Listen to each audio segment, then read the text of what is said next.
तो क्या दोस्तों, आप भी टीसीएस के अंदर जॉब कर रहे हो और आप भी इस कंफ्यूजन में हो कि टीसीएस जो इंडिया की टॉप कंपनी है आईटी सेक्टर के अंदर, इसे 2024 के अंदर स्विच करना चाहिए या फिर लीव करना चाहिए या फिर इसी के अंदर टिके रहना चाहिए। आज इन कुछ सारी चीज़ों के ऊपर दोस्तों मैं बात करने वाला हूँ। तो अगर आप भी आईटी कंपनी के अंदर जॉब कर रहे हो तो इस वीडियो को एंड तक जरूर देखना। लेकिन इससे पहले दोस्तों, अगर आप मेरे चैनल पे पहली बार आए हो या फिर मेरे चैनल पे नए हो तो चैनल को सब्सक्राइब करके आज ही बेल आइकन दबा दो ताकि ऐसी वीडियोस की नोटिफिकेशन आपको मिलती रहे। तो चलिए बिना टाइम वेस्ट किए आज की वीडियो को स्टार्ट करते हैं। तो यहाँ पे सबसे पहले दोस्तों हम बात करते हैं किन एम्प्लॉयज को टीसीएस स्विच करके किसी और आईटी कंपनी में जाना चाहिए। तो यहाँ पे सबसे पहली चीज आती है वो एम्प्लॉय जिनको जाना है वो ऑलरेडी उस पर्टिकुलर टेक्नोलॉजी के अंदर स्किल्ड होने चाहिए। जैसे फॉर एग्जाम्पल अगर किसी और कंपनी में डॉटनेट की पोजीशन अगर मतलब उसके लिए अगर आप अप्लाई कर रहे हो और आप उसके लिए सिलेक्ट हो गए हो तो आपको दोस्तों वो डॉटनेट आनी चाहिए। क्योंकि मैंने खुद ऑब्जर्व किया, यानी कि मैं भी खुद टीसीएस में काम कर चुका हूँ। तो टीसीएस और अदर कंपनीज का अगर हम कंपैरिजन किया जाए तो जो टीसीएस में काम करते हैं लोग, उनको अदर कंपनीज के मुकाबले जो प्रेशर वगैरह होता है ये थोड़ा कम होता है। ये मैं प्रोजेक्ट वाइज बता रहा हूँ। आउट ऑफ 100 प्रोजेक्ट 98 प्रोजेक्ट ऐसे है जिनके ऊपर टीसीएस के अंदर आप काम कर रहे हो तो आपको ज़्यादा टेंशन लेने की ज़रूरत नहीं होती है। यानी कि उसके अंदर ज़्यादा काम नहीं आता है, आपको बस थोड़ी थोड़ी चीज़ें वहाँ पे हैंडल करनी पड़ती है। बट दोस्तों, अगर आप किसी और आईटी कंपनी में जाओगे टीसीएस छोड़ के तो ऑब्वियसली वहाँ पे आपको आपका 100% नहीं 150% देना है। तो ये चीज़ आपको ध्यान में रखनी है कि अगर आप स्विच कर रहे हो तो आप उस पर्टिकुलर टेक्नोलॉजी के अंदर स्किल्ड होने चाहिए। सेकेंड चीज़ जो होती है दोस्तों, मैक्सिमम परसेंट मैंने एम्प्लॉयज को देखा है टीसीएस के अंदर, यहाँ पे लोग क्या करते हैं मतलब उनको प्रोजेक्ट के अंदर तो डाल देते हैं बट उनको काम नहीं होता है। इस वजह से उनको लेजीनेस आ जाता है। अब लेजीनेस की वजह से होता है क्या है दोस्तों, जो काम वो एक दिन के अंदर करने वाले हैं वो 2 दिन के अंदर करते हैं। बट मैक्सिमम अभी तक तो मतलब टीसीएस की ऐसी पॉलिसी वगैरह कुछ नहीं है। बस टीसीएस किसी एम्प्लॉयज को अगर कोई सिक्योरिटी रीजन की वजह से ना हो तो उसे निकालती नहीं है।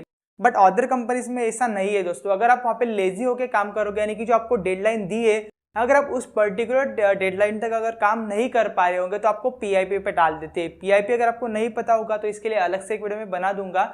पीआईपी का एकदम शॉर्ट में आपको बता देता हूँ। पीआईपी एक प्रोग्राम होता है दोस्तों जिसके अंदर आपको कुछ टास्क दिए जाते हैं और आपको एक पर्टिकुलर टाइम दिया जाता है कि उसके अंदर आपको ये टास्क परफॉर्म करने या फिर कंप्लीट करने हैं।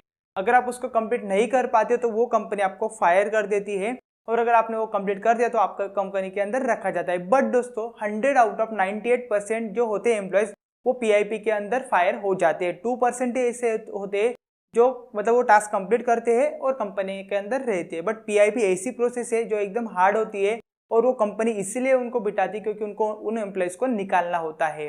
तो ये हो गया सेकंड रीजन। अगर आपके अंदर लेजीनेस बना ज़्यादा है, यानी आप बहुत लेजी हो, तो अदर कंपनीज के अंदर स्विच करने का बिल्कुल ना सोचे। सबसे पहले अपने ऊपर काम करें, थोड़ा रिस्पॉन्सिबिलिटी ले कामों की। अगर नहीं है आपके पास वर्क टीसीएस के अंदर तो कुछ लर्निंग वगैरह कर सकते हो। ज़्यादा टाइम आपको बैठने की आदत डालनी पड़ेगी, 9 आवर्स या फिर 10 आवर या फिर 10 आवर जो हम बोलते हैं।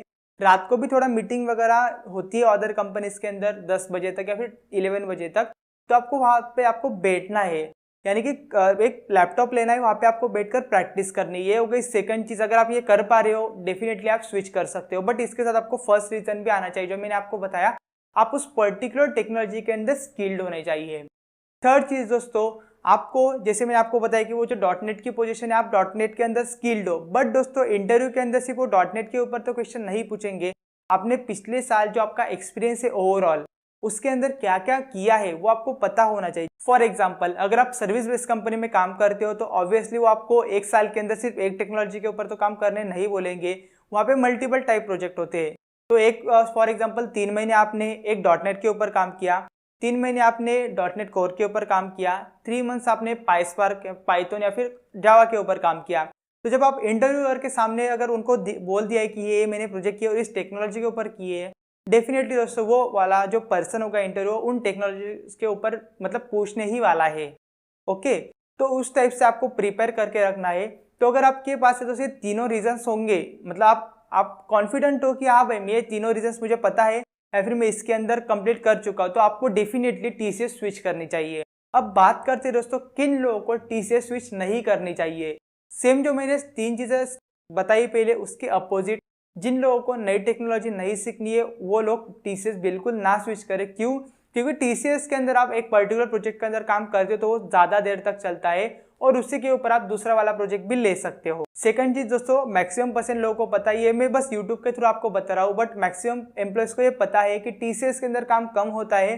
तो जिन लोगों को ज्यादा हार्डवर्क करने की आदत नहीं है या फिर जिन लोगों को वो स्किल्ड नहीं है उस पर्टिकुलर टेक्नोलॉजी के अंदर और उनको ज्यादा दिन लगती है एक काम करने में, वो लोग दोस्तों टीसीएस बिल्कुल ना छोड़े। और तीसरी चीज दोस्तों, अगर आप सैलरी की वजह से अगर स्विच करना चाह रहे हो बट आप अगर स्किल्ड नहीं हो, स्टिल आपको टीसीएस के अंदर ही टिके रहना चाहिए, भले आपकी सैलरी 3.5 लाख हो या फिर 7 लाख हो। हाँ, कुछ ऐसे एम्प्लॉयज होते हैं जो टीसीएस छोड़ के अदर कंपनीज में जाते हैं, यहाँ पे उनको लेजीनेस वगैरह मतलब होता है, बट वहाँ पे क्या होता है, वो प्रेशर इतना आता है ना, वो खुद होके काम करते हैं और वहाँ पे वो स्किल्ड हो जाते हैं। बट ये मैं 100 आउट ऑफ 10 एम्प्लॉयज की बात कर रहा हूँ, सारे के सारे एम्प्लॉयज ऐसे नहीं जो प्रेशर को हैंडल कर सकते हैं।